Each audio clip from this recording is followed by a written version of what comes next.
America की एक submarine ने 4 मार्च को श्रीलंका के पास हिंद महासागर में ईरान के एक वॉरशिप पर हमला करके उसे डुबो दिया। ईरान के इस वॉरशिप का नाम है IRIS डेना।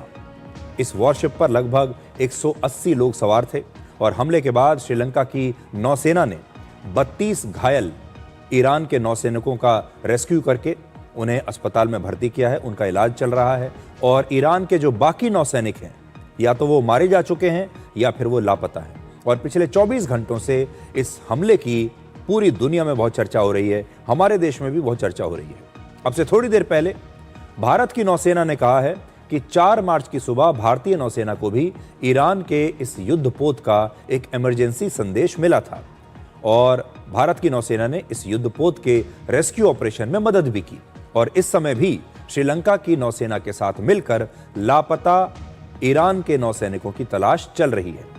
ईरान का यह वॉरशिप पिछले महीने भारत के ही विशाखापट्टनम में इंटरनेशनल फ्लीट रिव्यू और मिलन नेवल एक्सरसाइज में हिस्सा लेने के लिए आया था और हिस्सा लेने के बाद यह वापस ईरान लौट रहा था। यह हमला ईरान से लगभग 3000 किलोमीटर दूर हिंद महासागर में हुआ है। यानी अमेरिका, इजराइल और ईरान का युद्ध अब दुनिया के दूसरे इलाकों तक भी पहुंच गया है। यह इंडियन ओशन यानी हिंद महासागर तक भी आ चुका है।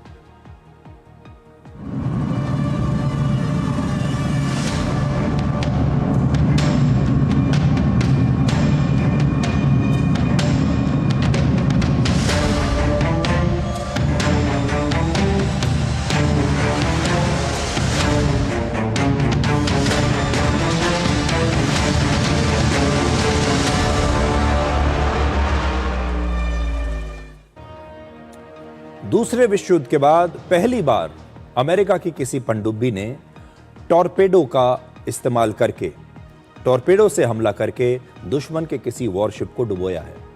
टॉर्पेडो एक ऐसा हथियार होता है जो पानी के अंदर किसी मिसाइल की तरह अपने लक्ष्य पर हमला करता है और टॉर्पेडो को किसी सबमरीन, वॉरशिप, हेलीकॉप्टर या एयरक्राफ्ट से भी लॉन्च किया जा सकता है।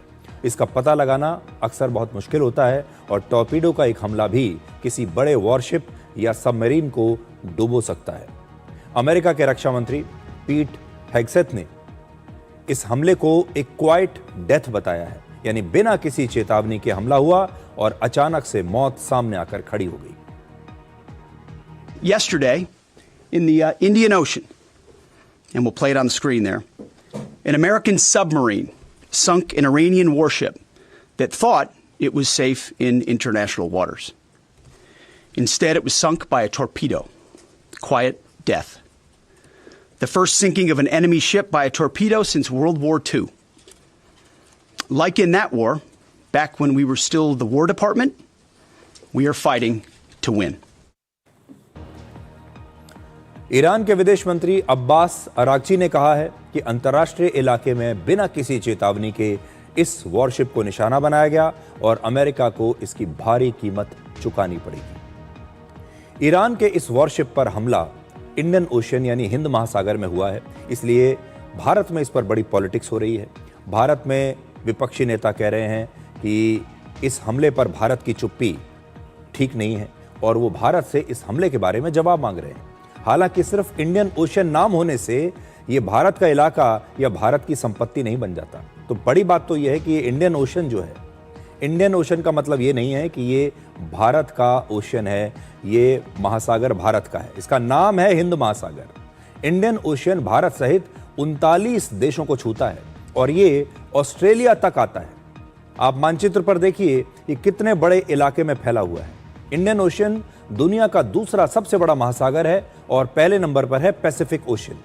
ईरान का ये वॉरशिप भारत की 370 किलोमीटर की समुद्री सीमा को पार कर चुका था और इस भारतीय सीमा को पार करके ये अंतर्राष्ट्रीय इलाके में पहुंच गया था, इंटरनेशनल वाटर्स में था और वॉरशिप पर समुद्र के उस इलाके में हमला हुआ है जो भारत के अधिकार क्षेत्र और कानूनी नियंत्रण से बाहर है। हिंद महासागर में सभी देशों को अपने समुद्री जहाज ऑपरेट करने और वॉरशिप से ले जाने की अनुमति है। वहां ईरान भी अमेरिका पर हमला कर सकता है और हिंद महासागर के अंतर्राष्ट्रीय इलाके में भारत का कोई एकाधिकार नहीं है। जो लोग ईरान के युद्धपोत पर अमेरिका के हमले को लेकर सवाल उठा रहे हैं, वही लोग सिविलियन शिप्स पर ईरान की सेना के हमलों की बात नहीं करते।